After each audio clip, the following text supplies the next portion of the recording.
नमस्कार। आज पूर्व मंत्री एवं कांग्रेस प्रत्याशी श्रीमती गीता भुक्कल ने अपने चुनाव कार्यालय का विधिवत रूप से शुभारंभ किया। शुभारंभ मौके पर एक हवन यज्ञ का भी आयोजन किया गया। कार्यालय शुभारंभ के उपरांत श्रीमती गीता भुक्कल ने सांसद दीपेंद्र सिंह हुड्डा की उपस्थिति में नामांकन पत्र दाखिल किया। श्रीमती गीता भुक्कल का नामांकन पत्र दाखिल कराने के लिए झज्जर विधानसभा क्षेत्र के विभिन्न गांवों से हजारों की संख्या में समर्थक कार्यकर्ता उमड़े।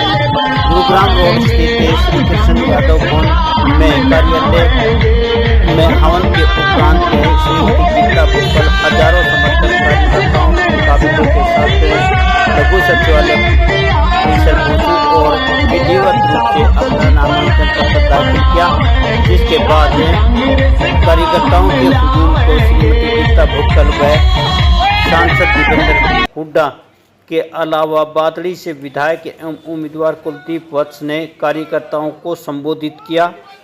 इस मौके पर कांग्रेस में भाजपा के डॉक्टर राकेश कुमार व अनेक प्रमुख नेता व कार्यकर्ता शामिल हुए। कार्यकर्ताओं में चुनाव को लेकर उत्साह चरम पर देखने को मिला और जय जयकार भूपेंद्र सिंह हुड्डा, दीपेंद्र, गीता भुक्कल व कुलदीप वत्स की जमकर हुई।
भगवान गंगा जी का बहुत बहुत बधाई देते हैं। इनका भगवान गंगा जी का जादू केवल रोहतक में नहीं, झज्जर में भी इनका प्रभाव है।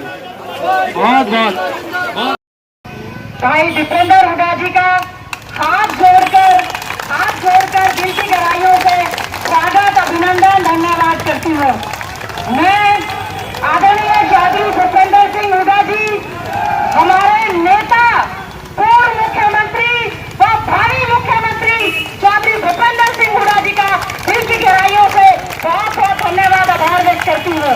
कांग्रेस पार्टी के हाईकमान का, हमारे नेता आदरणीय राहुल गांधी जी का, आदरणीय मल्लिकार्जुन खड़गे जी का, श्रीमती सोनिया गांधी जी का और हमारे भाई सांसद दीपेंद्र हुड्डा जी का जोरदार तालियों के साथ धन्यवाद और उनका स्वागत करते हैं। मैं भाई कुलदीप वत्स जी का, जिन्होंने बादली से कांग्रेस पार्टी के प्रत्याशी के रूप में नामांकन भरा है, उनका भी सब आशीर्वाद देंगे। मैं धन्यवाद करती हूँ भाई दीपेंद्र हुड्डा जी का, जिन्होंने 5वीं बार एक छोटी सी कार्यकर्ता को 5वीं बार कांग्रेस पार्टी का टिकट देकर आपके बीच में सेवा करने का मौका दिया है। मैं यहाँ पर आए सभी हमारे बुजुर्गों का, नौजवान साथियों का, यहाँ पर विराजमान हमारे कुलाल जी हैं, सभी साथी हैं, कुछ हमारी ज्वाइनिंग भी हैं और जो हमारे बुजुर्ग माताएं बहनें यहाँ पर आई हैं, मैं हाथ जोड़कर आप सबका बहुत बहुत धन्यवाद, आभार व्यक्त करती हूँ कि आपके आशीर्वाद से, आपके सहयोग से, आपके आशीर्वाद की ताकत से ही झज्जर विधानसभा क्षेत्र से 5वीं बार मुझे कांग्रेस पार्टी ने एक जिम्मेवारी देने का काम किया है। आपके भरोसे ये चुनाव न केवल हमारा ये सिर्फ चुनाव गीता भुक्कल जी का, बल्कि ये चुनाव आप सबका है।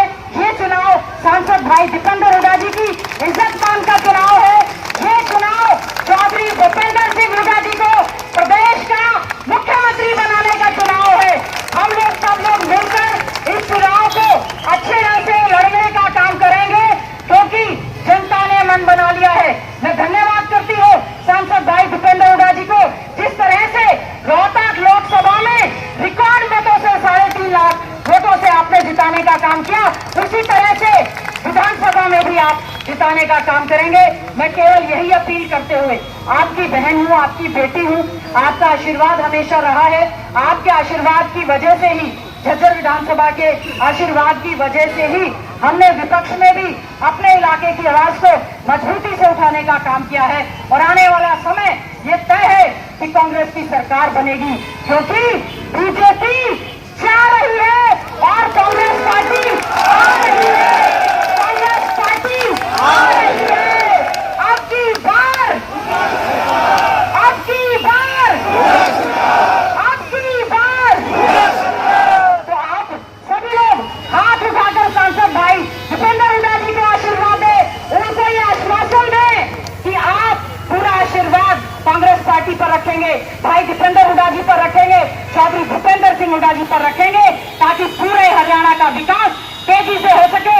और मैं एक आश्वासन देना चाहती हूँ आपको, पूरी तरह से प्रयास किया है, आपने आशीर्वाद भी दिया है, फिर भी मेरी बात से, मेरी वाणी से, मेरे व्यवहार से अगर किसी भी हमारे साथी को, मेरे भाई को अगर कभी भी बुरा लगा हो, आज अभी आप सबके आशीर्वाद से भाई दीपेंद्र हुड्डा जी ने पर्चा भरवाया है। मैं हाथ जोड़कर कहती हूँ, अगर कोई भी भाई किसी वजह से नाराज है तो हाथ जोड़कर मैं उससे माफी मांगती हूँ। और एक बात कहूंगी, कांग्रेस को मजबूत करें, कांग्रेस को मजबूत करें, दीपेंद्र हुड्डा को मजबूत करें, दीपेंद्र हुड्डा को मजबूत करें और सारी सीटें जीतकर राहुल गांधी जी की झोली में देकर चौधरी भूपेंद्र सिंह हुड्डा जी को दिलवाने का काम करेंगे।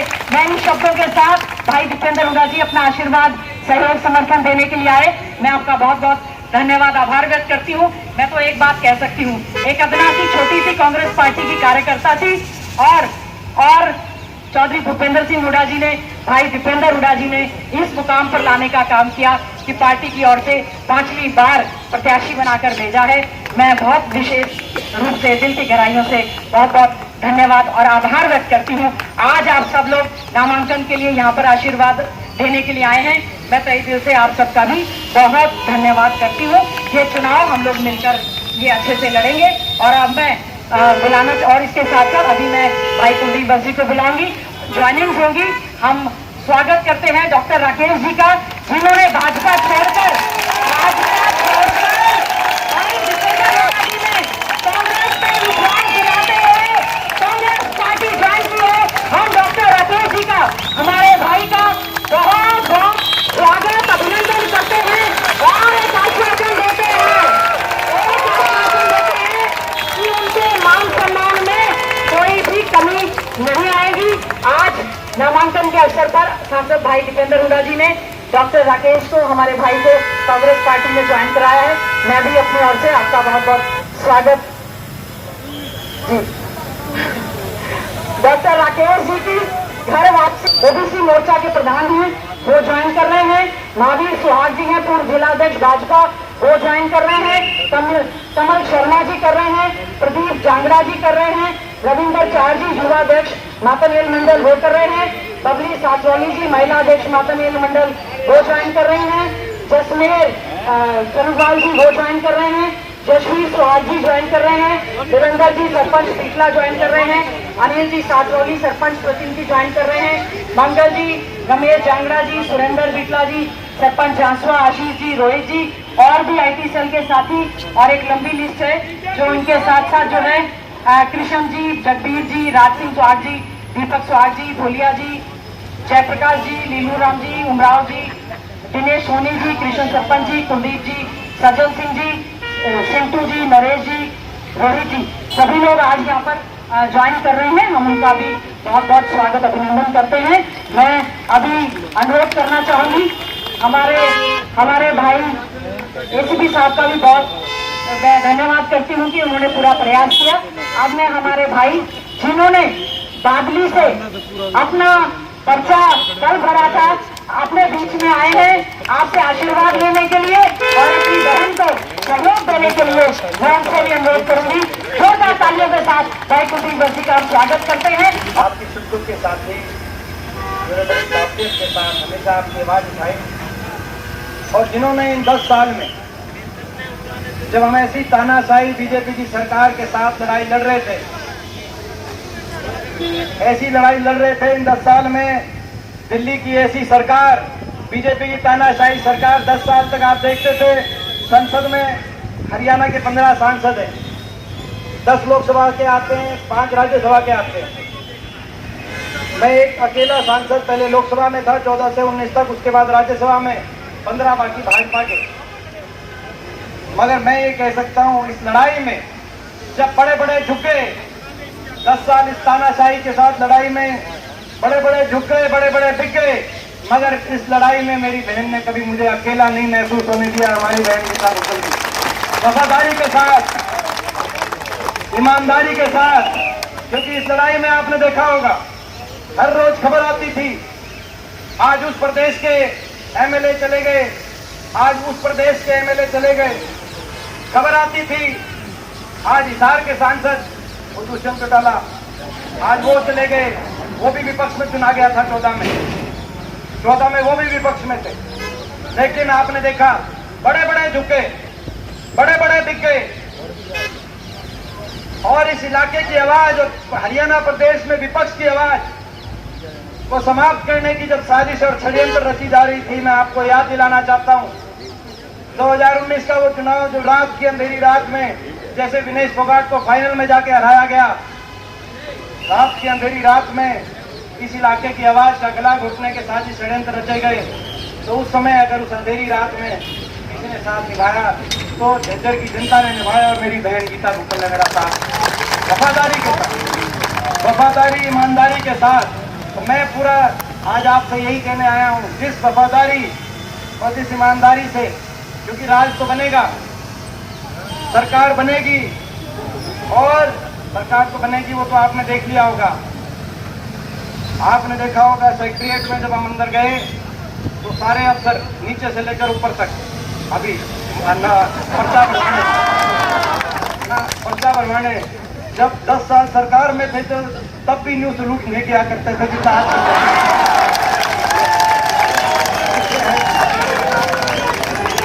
कोई तो नहीं पाया हो तो बताओ भाई। तो ये सरकार, लेकिन वो आपकी सरकार बने, वो तब बनेगी जब ऐसे साथियों को यहाँ से आप आशीर्वाद देंगे जो वफादारी से वहाँ पे ऐसी सरकार बने, तो 10 साल का हमारा साथ देने का काम करेंगे। और ये आज मैं आपसे एक ही बात कहने आया हूँ हमारी बहन गीता भुक्कल जी के नामांकन में, और मैं धन्यवाद करता हूँ हमारे सभी साथी जो यहाँ पे इस नामांकन में साथ देने के लिए आए हैं।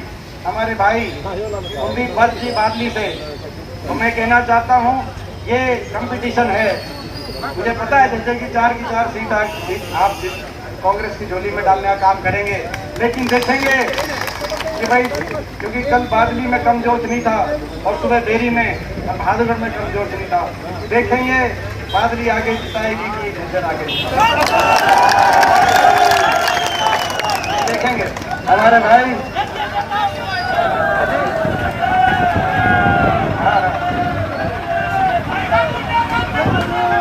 और अब ये कह रहे हैं, राकेश जी कह रहे हैं कि झज्जर में हमारा भी साथ मिल गया, और उनका भी स्वागत करता हूं। कांग्रेस पार्टी में शामिल हुए हैं। हमारे बीच में हमारे सभी आदरणीय साथी, आदरणीय राज सिंह राठौर जी, हमारे बीच में राव उदय भान जी, हमारे पीसीसी के डेलीगेट,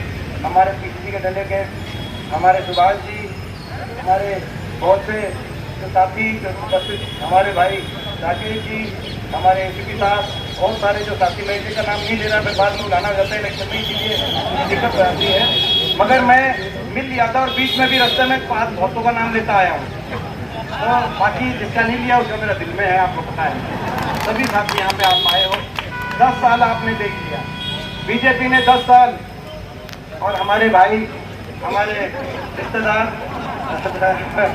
मुंह से निकल जाता है, हमारे रिश्तेदार जिन्होंने इलेक्शन में यहाँ पे प्रभारी के रूप में मेहनत करी और आज भी अपनी जिम्मेदारी बड़े सीरियसली निभाने आए हैं, हमारे कुणाल और हमारे इकबाल और हमारे यादव सभा के हमारे प्रधान, क्योंकि इनका नाम नहीं लिया था इसीलिए बार बार कह रहे थे।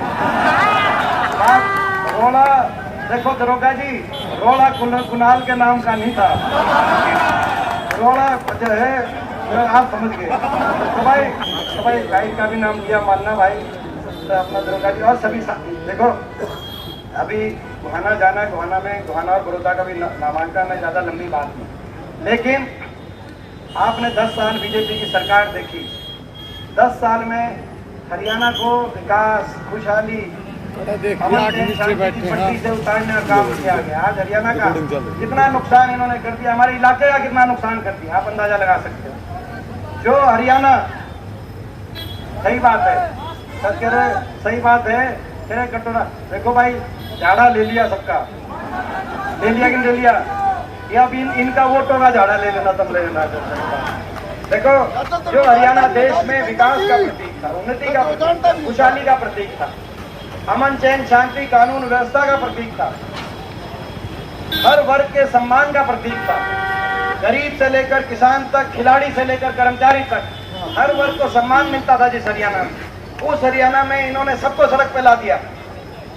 इन 10 साल में आज वो हरियाणा प्रतीक बन गया। बेरोजगारी देश में नंबर 1, बेरोजगारी देश में नंबर 1, नशे में देश में नंबर 1, अपराध में, क्राइम रेट में देश में नंबर 1 हरियाणा, दिल्ली के नजदीक, और क्राइम रेट में हमारा क्राइम हरियाणा का, बिहार और बाकी प्रदेशों से भी ज्यादा क्राइम रेट भारत सरकार बता रही है। हर वर्ग को सड़क पे लाकर अपमान करने वाली ये सरकार साबित हुई। आपने देखा 750 किसानों की जान की कुर्बानी लेने वाली अगर कोई सरकार साबित हुई देश के इतिहास में इन 75 साल में, तो ये सरकार ने तो प्रजातंत्र में इतना बड़ा लंबा आंदोलन और इतने लोगों को, और किस बात पे आंदोलन कि दिल्ली में प्रदर्शन नहीं करने देंगे, इस बात पे 750 किसानों की जान चली। बाबा साहब भीमराव अंबेडकर जी के संविधान को कुचलने वाली ये सरकार साबित हुई। युवाओं के सपनों को तोड़ने वाली, हरियाणा को कच्ची भर्ती की राजधानी बनाने वाली ये सरकार साबित हुई। पक्की नौकरी खा गए कि नहीं खा गए बीजेपी वाले, मैं पूछना चाहता हूं आपसे। पक्की नौकरी खा गए, पक्की फौज की भर्ती भी खा गए, हरियाणा की पक्की नौकरियां भी खा गए, कौशल निगम ले आए। युवाओं के सपनों को तोड़ने वाली सरकार साबित हुई। गरीब की योजनाओं को बंद करने वाली सरकार साबित हुई। 100 गज के प्लॉट की स्कीम खत्म कर दी, मकान की स्कीम खत्म कर दी, युवा सारे गरीब की इतनी स्कीम स्कीम को बंद करने वाली सरकार साबित हुई। और बाबा साहब के संविधान को तोड़कर बिना रिजर्वेशन, बिना पेंशन, कच्ची नौकरी के माध्यम से एससी समाज और ओबीसी समाज के अधिकारों को छीनने वाली ये सरकार साबित हुई। हमारी खिलाड़ी बेटियों को दिल्ली की सड़कों पे घसीटवाने वाली ये सरकार साबित हुई। क्या कसूर था उन खिलाड़ी बेटियों का? मैं आप सबसे पूछना चाहता हूँ, एक से एक एमिनेंट वकील यहाँ मौजूद हैं, राहुल देवान जी यहाँ मौजूद हैं, 6 महीने तक उनके कहने से FIR नहीं दर्ज हुई, उनको दिल्ली की सड़कों पे घसीटा। सुप्रीम कोर्ट ने जब कहा तब जाके उनके FIR सुप्रीम कोर्ट के कहने पे, क्या सरकार केवल वो देश की ऐसी बेटियां साक्षी मलिक से लेकर देश के लिए मेडल लेके आई और उनके कहने से FIR दर्ज नहीं? भाजपा के सांसद हैं, इतना अहंकार, इतना घमंड, तानाशाही की तरफ, अहंकार की तरफ कदम इन्होंने बढ़ाए और आपने उसकी लड़ाई लड़ी, आपने संघर्ष किया। 10 साल विपक्ष में, देश के विपक्ष में अगर संघर्ष किया तो आपने जर्जर हल्के ने, सचिन बिरादरी ने, आपने इतना संघर्ष किया। अब ये 10 साल का संघर्ष, इस संघर्ष के बाद ये हरियाणा में माहौल बना है, इस संघर्ष के बाद ये वातावरण बना हरियाणा में। कांग्रेस के पक्ष में हरियाणा कोने कोने से जो आवाज आ रही है बदलाव की, लोगों ने मन बना लिया है। लेकिन ये 10 साल के संघर्ष एक तरफ है और ये 25 दिनों की अग्नि परीक्षा एक तरफ है। इन 25 दिनों की अग्नि परीक्षा एक तरफ है। मैं एक ही बात कहना चाहता हूँ इस इलाके के बच्चे के रूप में, मेरी उम्र कम है लेकिन मेरे को बहुत अब तजुर्बा राजनीति में हुआ है। आपके आशीर्वाद से आपने चौथी बार लोकसभा भेजा है, 5वीं बार संसद में पहुँचने का अवसर मुझे मिला। मैंने सत्ता के समय भी देखा जब इस इलाके की सेवा करने की मैंने कोशिश करी ईमानदारी से। मैंने विपक्ष के समय भी देखा जब मैं अकेला पड़ गया वहाँ पे। हरियाणा में सारे भाजपा के सांसद, पूरी भाजपा टूट के पड़ती थी। देश के बड़े बड़े नेताओं को इन्होंने झुकाने का काम किया, लेकिन मैं खड़ा रहा ईमानदारी से। मैंने को तजुर्बा हुआ। मैं एक ही बात कहना चाहता हूँ इस इलाके के एक बच्चे के रूप में, जो आप लोग समझेंगे कि ये चुनाव 10 साल के संघर्ष की अगली परीक्षा देने, अभी नहीं तो कभी नहीं। मैं आज ये बात कहने आया हूँ। मेरी बात को समझना जो मैं कहने आया हूँ, मेरी बात को समझना जो मैं कहने आया हूँ। अभी नहीं तो कभी नहीं। बहुत संघर्ष के बाद ये मौका आया है, बहुत संघर्ष के बाद ये मौका आया है। और ये मौका अगर ये चूक हो गई, ये मौका चूक हो गई तो इतिहास, ये नहीं कि इतिहास माफ नहीं करेगा, इतिहास तो माफ नहीं करेगा, लेकिन इतिहास के पन्नों पे आपका हमारा नाम भी नहीं लिखा जाएगा अगर नाम भी खो जाएगा। ये मौका आया है, ये संघर्ष। मेरी बात समझ गए कि नहीं समझ गए? अभी नहीं तो कभी नहीं। इस इलाके के साथ कितनी दुबात हुई, क्या कसूर था इस इलाके का? कोई नया कोई योजना को परियोजना देने की तो दूर की बात है। मंजूर शुदा परियोजना हमारे झज्जर के लिए इन 10 साल में उनकी फाइलें भी, मंजूर शुदा योजनाओं की फाइलें भी कहाँ गुम हो गई। ये एम्स का अस्पताल बाड़सा में, क्या कसूर था? 10-10 अस्पताल आने थे यहाँ पर। 10 साल से फाइल भी कहाँ है, इस बात की भी जानकारी। नया काम नहीं करते, लेकिन मंजूर शुदा काम कम से कम इस इलाके को आगे बढ़ाने का काम करके मौका है। हरियाणा को विकास के रास्ते पे लेके जाने का मौका है। अपने इलाके में दोबारा से विकास का पहिया घुमाने का मौका है। छत्तीस बिरादरी अगले आने वाले समय हमारा भविष्य अच्छा हो पूरे क्षेत्र का, ये एक मौका है। ये मौका ऐसे नहीं बना, बड़ी मेहनत से बना, आप सबकी मेहनत से बना है। 10 साल के आपके कठिन परिश्रम से मौका बना है। नहीं तो आप पूछना, आप हरियाणा में अलग अलग जगह आप पूछना, जब मौका चला जाता है तो मौका नहीं आया करता है। ये मौका आया है, इसको चूकना मत। और ये लड़ाई हरियाणा के भविष्य को बचाने की लड़ाई है।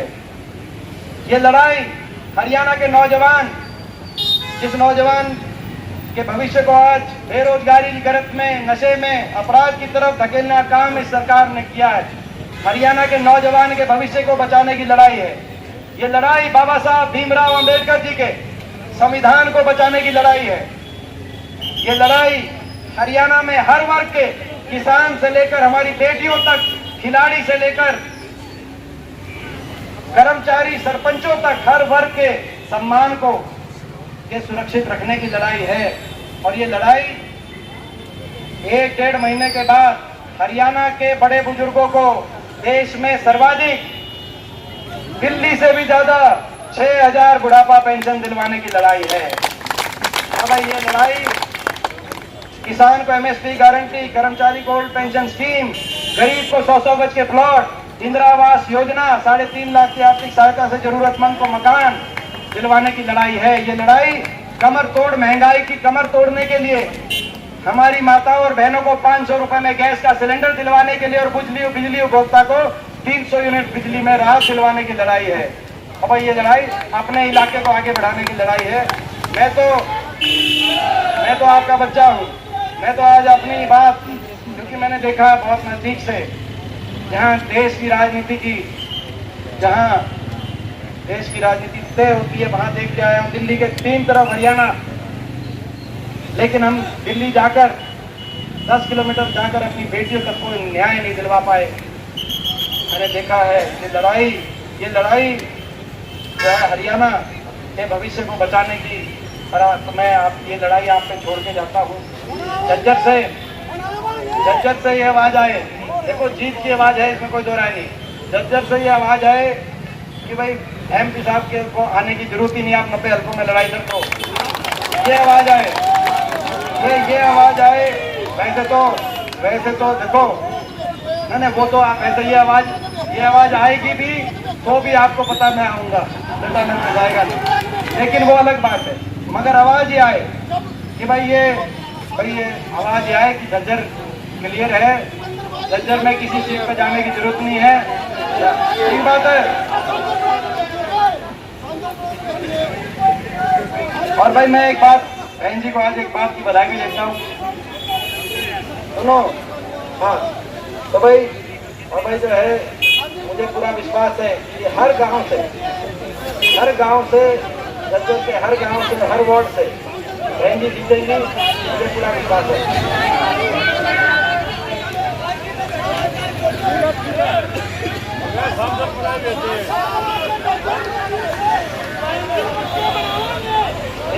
अच्छा, और एक और बात बहन जी को बधाई देते हैं, ये छोटी बात नहीं है। अगली सरकार क्या करेगी, वो सारी बात किस चीज में लिखी होती है भाई? घोषणा पत्र में। घोषणा पत्र बनता है, जैसे देश कैसे चलेगा, संविधान बनता है। देखो देश कैसे चलेगा, उसका संविधान बना, वो संविधान की कलम बाबा साहब के हाथ में। देश कैसे चलेगा, नई सरकार कैसे चलेगी, ये घोषणा पत्र बनता है, उसकी कलम। हम धन्यवाद करते हैं हुड्डा साहब को कि वो कलम बहन जी के हाथ में देने का। तो ये घोषणा, और कल तो इनकी मीटिंग थी, मैं सोच रहा था कि आज केवल फार्म भरेंगे, वो कल तो दिल्ली में थे। घोषणा पत्र में इतनी मेहनत करी बहन जी ने, सारा मैं देखता था, कल भी ये दिल्ली में थी, क्योंकि जो है वो घोषणा पत्र को फाइनल करने के लिए खड़गे जी से इनकी बैठक थी। तो भाई एक महत्वपूर्ण जिम्मेदारी बहन जी को जो दी है कि सरकार कैसे चलेगी, तो आप उसका भी अंदाजा लगाओ। तो भाई आप सबका ये, भाई मैं निश्चिंत होकर, अभी जो कुलदीप जी को मैंने बात कही थी, निश्चिंत होकर ये मौका आपका है, सरकार बनेगी, आपको पता है, तो आप ही बनोगे। तो ये भाई ये मौका चुकोगे तो नहीं, बताओ भाई, मैं निश्चित होकर जाऊं आगे। और भाई दीपेंद्र हुड्डा जी का दिल की गहराइयों से धन्यवाद। भाई साहब आपके सहयोग से ही हुड्डा साहब के आशीर्वाद से ही सब कुछ आगे चलता है। और ये चुनाव भी आज आप नामांकन के लिए आए, मैं तहे दिल से आपका धन्यवाद करती